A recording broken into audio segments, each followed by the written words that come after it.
नमस्कार दोस्तों, मैं हूं कुलदीप तिवारी, आपका दोस्त और होस्ट। और आज आपने टॉपिक देख ही लिया होगा, एमपी ऑनलाइन में कुछ नए अपडेट्स आए हैं। जी हाँ साथियों, नए बड़े अपडेट्स हैं जिनको जानना कियोस्कों के लिए बहुत ज्यादा जरूरी है, अन्यथा उनको इससे नुकसान भी उठाना पड़ सकता है। तो वीडियो में आखिरी तक बने रहिए, क्योंकि हर एक जो पॉइंट है 1 से लेकर 5 तक वो आपको जानना बहुत ज्यादा जरूरी है। तो शुरू करते हैं आज की वीडियो।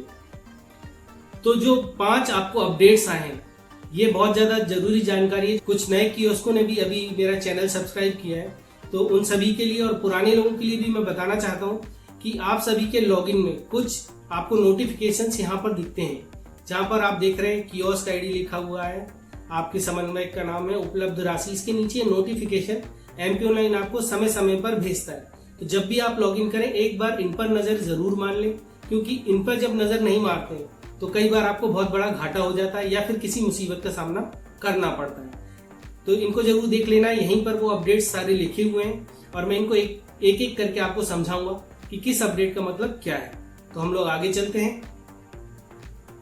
तो सबसे बड़ा जो अपडेट आया है, जिसको मैंने सबसे नंबर 1 पर रखा है, वो है अधिकतम राशि एक बार में जो आप भुगतान कर सकते हैं किसी भी सेवा के लिए, चाहे वो आप LIC की प्रीमियम पेमेंट कर रहे हो या बिजली बिल का भुगतान कर रहे हो, वो 49,999 रुपए तक किया जा सकता है। 49,999 की जो राशि अभी आपको मैंने बताई है, ये राशि हमेशा एक जैसी नहीं रहने वाली है, ये धीरे धीरे करके कम होती चली जाएगी आपकी लिमिट पेमेंट की।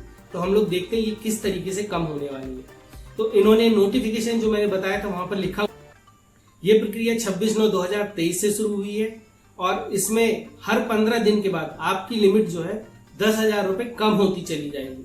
10-10 दिन करने के बाद आपकी जो लिमिट बाकी रह जाएगी वो केवल रह जाएगी 5,000 रुपए की। तो बाकी अब पेमेंट कैसे करेंगे बड़ी पेमेंट्स का, अभी तो आपको लिमिट ज्यादा है, जैसे जैसे कम होती चली जाएगी और जब 5,000 तक आ जाएगी। और उसके साथ ही साथ इसमें अभी उन्होंने ऑप्शन आपको QR कोड का दे दिया है। आप QR कोड से 49,000 से ज्यादा जो भी राशि पेमेंट करनी है आप उस पर कर सकते हैं। और POS मशीन का भी आप यूज कर सकते हैं। धीरे धीरे करके इसमें डेबिट कार्ड, इंटरनेट बैंकिंग, ये सारी सुविधाएं भी दे दी जाएंगी। इसका मतलब यह है कि वॉलेट से आप सिर्फ केवल लास्ट में कुछ दिनों के बाद या कहें 2 महीनों के बाद लगभग 5,000 रुपए का ही वॉलेट से भुगतान कर पाएंगे। बाकी भुगतान आपको ऑनलाइन करना होगा। जो अभी अपर लिमिट है वह 49,999 रुपए है और यही लिमिट के ऊपर यदि पेमेंट करना है तो QR कोड और UPI का ऑप्शन मिलेगा। इसके बाद इसका जो फॉर्मूला, डिक्रीजिंग फॉर्मूला है, कैसे ये लिमिट कम होती जाएगी। तो जो बेस डेट इन्होंने रखी है वो 26/9/2023 है। इसके 15 दिनों के बाद मतलब 9/10/2023 को लिमिट 10,000 रुपए आपकी कम हो जाएगी, मतलब 39,999 रुपए लिमिट हो जाएगी। इसके 15 दिन के बाद मतलब 9/10/2023 से 15 दिन के बाद मतलब 24/10/2023 को लिमिट रह जाएगी 29,999 रुपए। इसी तरीके से फिर 15 दिन इसमें जोड़ेंगे तब आपकी लिमिट हो जाएगी 19,999 रुपए। फिर उसके बाद 15 दिन जोड़ेंगे, फिर उसके बाद आपकी लिमिट रह जाएगी 9,999 रुपए। और उसके बाद जब लिमिट कम होगी तो लास्ट लिमिट रह जाएगी 5,000 रुपए। मतलब लगभग अगर देखें तो 60 से 75 दिनों के अंदर आपकी लिमिट जो है मिनिमम वो 5,000 रुपए पर सेट हो जाएगी। इसके बाद सारे कियोस्कों के लिए लिमिट 5,000 पर हमेशा के लिए जीवन पर्यंत रहेगी। ये बात तो हो गई लिमिट की। अब आइए देखते हैं दूसरा बड़ा अपडेट एमपी ऑनलाइन ने क्या किया है। दूसरा बड़ा अपडेट जो है वो लोक सेवा प्रबंधन की जो सेवा है, मतलब जिसको आप लोग लोक सेवा कहते हैं, LSK कहते हैं या MP डिस्ट्रिक्ट के नाम से जानते हैं, उसमें बड़ा बदलाव आया है। बड़ा बदलाव क्या आया है कि जो पोर्टल शुल्क अभी आपको 30 रुपए मिल रहा था उसकी राशि घटाकर 20 रुपए कर दी गई है। अब इसमें जो कियोस्क संचालक को कमीशन मिल रहा था ट्रांजेक्शन करने से वो केवल 12 रुपए रह गया। ये बहुत बड़ा चेंज किया है एमपी ऑनलाइन ने। और तीसरा बड़ा अपडेट अब हम लोग बात कर लेते हैं। तीसरा बड़ा अपडेट किया है वो है कि एमपी ऑनलाइन के पोर्टल के माध्यम से यदि आप कोई भी सेवा देते हैं तो जितना शुल्क निर्धारित एमपी ऑनलाइन के द्वारा किया गया आपको सिर्फ उतना ही लेना है, उससे अधिक नहीं लेना है।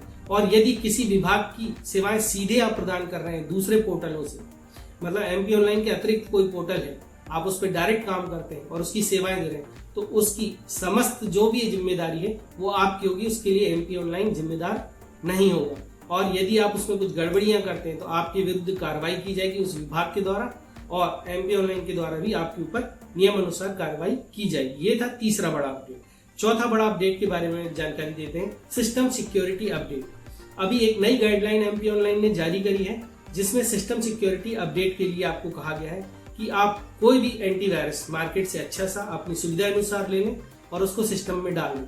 जो आप कंप्यूटर यूज करते हैं उसका सिक्योरिटी सिस्टम सही ढंग से काम करते रहे, और आप जो भी जानकारी इसमें सेव कर रहे हैं या काम कर रहे हैं, पासवर्ड वगैरह आप जो सेव करते हैं वो किसी और के पास ना जा सके। तो आप एक एंटीवायरस डलवा लें, मेरी आपको ये सलाह है। और पांचवा बड़ा अपडेट, जिसमें काफी सारे दिशा निर्देशों को लिखा गया है, ये भी आपको वहां पर एक पूरी पीडीएफ फाइल है, आप उससे वहां से पढ़ सकते हैं। कुछ दिशा निर्देशों को मैं आपको समझा देता हूं, जिसमें पहला नंबर मैं आपको समझा चुका हूं।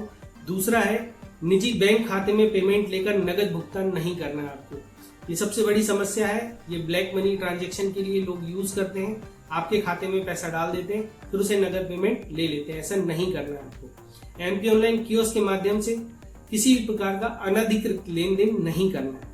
नागरिक आवेदकों से बैंक संबंधित दस्तावेज या कोई अन्य दस्तावेज लेकर अपने पास नहीं रखना है।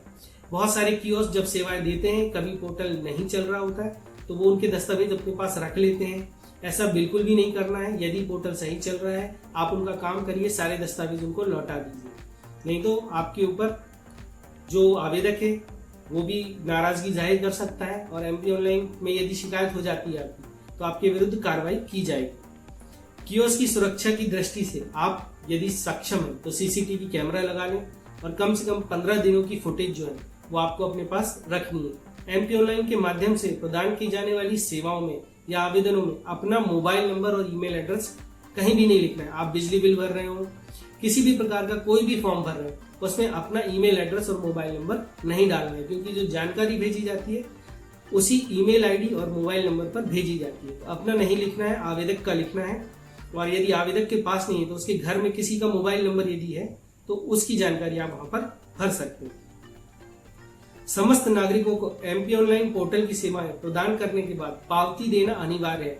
आप हर किसी को जो रिसिप्ट निकलती है वो जरूर दें, क्योंकि उसी में सारा विवरण होता है। ट्रांजैक्शन आईडी क्या है, किस डेट को ट्रांजैक्शन किया गया है, कितने अमाउंट का किया गया है और कौन सी सेवा के लिए ये दिया गया है, तो पावती जरूर देना है।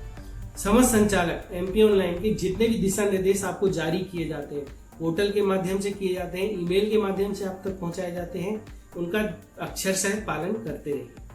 और किसी कियोस्क संचालक द्वारा नियम विरुद्ध कोई कार्य किया जाएगा तो उस पर उसकी स्वयं जिम्मेदारी होगी, और शिकायत यदि एमपी ऑनलाइन को सही मिलती है तो वो आपके ऊपर कार्रवाई कर सकता है।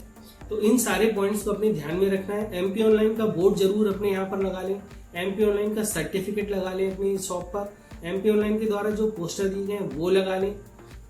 जिस तरीके से मैंने आपको समझाया है इस तरीके से कियोस्क चलाते हैं तो आपको किसी भी प्रकार की समस्या नहीं आने वाली है। आशा करता हूँ आप सभी को मेरा ये प्रयास पसंद आया होगा। इसी प्रकार की अपडेटेड जानकारी के लिए हमारे चैनल को सब्सक्राइब करिए, लाइक करिए और शेयर करिए, ताकि बाकी लोगों को भी इसका लाभ मिल सके, और हमारे साथ चैनल में बने रहिए।